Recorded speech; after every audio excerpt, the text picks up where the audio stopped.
सभी साथियों को मेरा स्नेहिल नमस्कार। साथियों, 2004 में केंद्र सरकार व 2006 में हरियाणा सरकार के द्वारा कर्मचारियों के ऊपर अपने पूंजीपति आकाओं को खुश करने के लिए जो नई पेंशन स्कीम थोपी गई थी, आज उसके दुष्परिणाम हमारे सभी के सामने आने प्रारंभ हो गए हैं। ये किसी से छुपा हुआ नहीं है कि आज जो कर्मचारी 2006 के बाद हरियाणा के अंदर लगा था, जब वो सेवानिवृत्त हो रहा है तो उसकी पेंशन बुढ़ापे की पेंशन से भी कम मिल रही है। साथियों, इतने कम पेंशन के साथ अपने बुढ़ापे को सुरक्षित रख पाना, अपने बुढ़ापे को सम्मानजनक जी पाना एक कर्मचारियों के लिए काफ़ी मुश्किल की बात है। साथियों, इस समस्या के बारे में ज़्यादा डिस्कस करने से अब फायदा नहीं होगा, क्योंकि सभी जागरूक साथी इसके दुष्परिणाम अच्छे प्रकार से जानते हैं और सभी चाहते हैं कि हर कर्मचारी को जो पुरानी पेंशन थी वो वापस मिले। ये वापस कैसे मिले,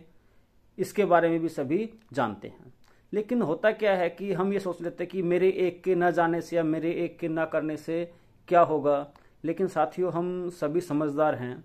और जानते हैं कि बूंद बूंद से घड़ा भरता है। हम पिछले कई दिनों से लगातार इस मुहिम को सफल बनाने के लिए और अपने हक की लड़ाई के लिए 19 फरवरी को पंचकुला के अंदर सीएम के आवास का घेराव का जो कार्यक्रम बनाया है, उसको सफल बनाने के लिए हरियाणा सरकार के हर विभाग, चाहे वो शिक्षा विभाग हो, स्वास्थ्य विभाग हो, राजस्व विभाग हो, वन विभाग हो, स्वास्थ्य विभाग हो, पुलिस विभाग हो, कृषि विभाग हो, हर विभाग को छूने का प्रयास किया है, हर व्यक्ति के पास जाने का प्रयास किया है। लेकिन फिर भी समय अभाव के कारण यदि कोई विभाग या कोई साथी रह गया हो, छूट गया हो, तो उनसे मेरी हाथ जोड़कर अपील है कि इस लड़ाई को सभी अपनी सामूहिक लड़ाई समझते हुए,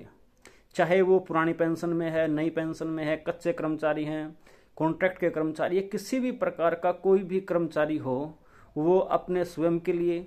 अपने साथियों के लिए और इस देश में रहने वाले हर युवा जो आगे जाके कर्मचारी बनेंगे, उनके हक के लिए, उनके भविष्य को सुरक्षित करने के लिए अपनी आपकी नैतिक जिम्मेदारी मानते हुए, ये लड़ाई किसी एक की लड़ाई नहीं है, अपितु पूरे समुदाय की लड़ाई है पूंजीपतियों के खिलाफ। क्योंकि आप देख रहे हैं कि हर साल 2 साल के बाद कोई न कोई पूंजीपति हमारी मेहनत की गाड़ी कमाई को लेकर के उड़न छू हो जाता है।